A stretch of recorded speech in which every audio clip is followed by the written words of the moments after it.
देखिए, अपनी हार का ठीकरा कहीं और पर फोड़ना है, इसीलिए इलेक्शन कमीशन पर निशाना है। राहुल गांधी ने कल बाल दिवस था, चाचा नेहरू का बर्थडे था, तो चाचा नेहरू जो उनके परिवार के बड़े हैं, उनको 95 बार अपनी हार जो है तोहफे के रूप में प्रस्तुत किया बाल दिवस के अवसर पर। परंतु बाल दिवस होने के बावजूद भी लालू के बाल और सोनिया और राजीव जी के बाल, ये दोनों बाल जो है ये बाल बुद्धि के साथ ही बात कर रहे हैं। अभी तक इनमें परिपक्वता आई नहीं है और इसीलिए जब खुद चुनाव हारते हैं तो ठीकरा किसी और पे फोड़ते हैं। या यूं कहें कि ताउम्र कांग्रेस यही गलती करती रही कि धूल चेहरे पर थी, कांग्रेस आईना साफ करती रही। यहां पे दोष दिख रहा है कि दोनों बेटों का है और ये दोनों बेटा डेटा को दोष दे रहे हैं। 95 टाइम्स राहुल गांधी चुनाव हारे हैं। 2014 में जब चुनाव हारे, जनरल इलेक्शन हारे, तब तो सरकार आपकी थी और सबसे कम टैली पर कांग्रेस पार्टी आकर खड़ी हो गई। तब क्या हुआ था?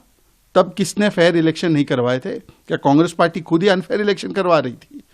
आज तो कांग्रेस पार्टी को 99 सीट मिले लोकसभा के चुनाव में, परंतु कांग्रेस पार्टी हर जगह इसलिए रिजेक्ट हो रही है क्योंकि कांग्रेस पार्टी की नकारात्मक राजनीति, प्रधानमंत्री नरेंद्र मोदी जी को लगातार गालियों से और उनके माताजी को भी गाली देना और बिहार और छठ पूजा का जिस प्रकार से अपमान किया, पर कांग्रेस पार्टी शुतुरमुर्ग की तरह सच्चाई का सामना नहीं करना चाहती और इसलिए कभी इलेक्शन कमीशन को दोष देती है, कभी और किसी संवैधानिक संस्थाओं को दोष देती है। जब राजस्थान में चुनाव जीतते, अभी बाईपोल जीते, वो चुनाव बिल्कुल ठीक था।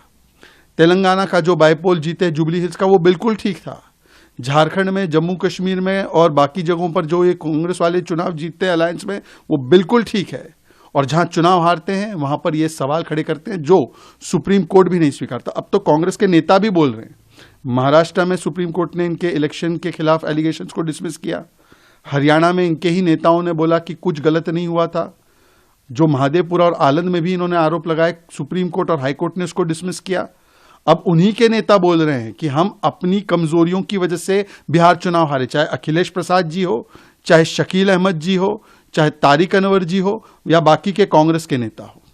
सर, अभी आपने जिक्र किया कि उन्हीं के नेता बोल रहे हैं। अभी मुमताज पटेल ने भी यही कहा है कि कांग्रेस अपॉर्चुनिटीज नहीं दी जाती, ऐसे इंटरनल कांग्रेस में रिस्क दिखाई दे रहा है। देखिए, कांग्रेस पार्टी के भीतर अब एक गृह युद्ध छिड़ गया है क्योंकि कांग्रेस पार्टी राहुल गांधी के नेतृत्व में जिस प्रकार की नीतियों को अपना रही है, वो न केवल देश विरोधी नीतियां हैं बल्कि वो पार्टी विरोधी नीतियां भी है।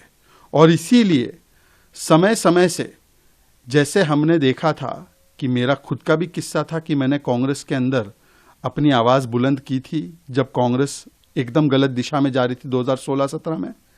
अब उसके बाद भी और लोगों में साहस पैदा हुआ है कि वो राहुल गांधी और उनका जो इकोसिस्टम है, उनके जो एडवाइजर्स है, जो कांग्रेस पार्टी को मुस्लिम लीग बनाने पर तुले हैं, जो कांग्रेस पार्टी को माओवादी संगठनों का एक ओवरग्राउंड गुट बनाने में जुटे हुए हैं, उनके विरोध में समय समय से स्वर उठते हैं। अभी शशि थरूर जी ने ऑपरेशन सिंदूर पे बोला कि कांग्रेस झूठ बोल रही है कि कोई सरेंडर भारत की सेना ने नहीं किया, पर कांग्रेस पार्टी ने शशि थरूर को साइडलाइन किया। अभी शशि थरूर ने बोला कि परिवारवाद कांग्रेस की देन है, तो और साइडलाइन कर दिया। अब देखिए, मुमताज पटेल, जो स्वर्गीय अहमद पटेल जी, सोनिया जी के सबसे निकट के और खास एडवाइजर माने जाने वाले, उनकी बेटी यदि कह रही है कि कांग्रेस में सही लोगों को सही जगह नहीं मिलती, अवसर नहीं मिलता, कांग्रेस में मुसलमानों को टेक इट फॉर ग्रांटेड के लिए लिया जाता है, तो इसके बाद आप समझ सकते हैं कि आम कांग्रेस जनमानस की क्या सोच और क्या दशा होगी।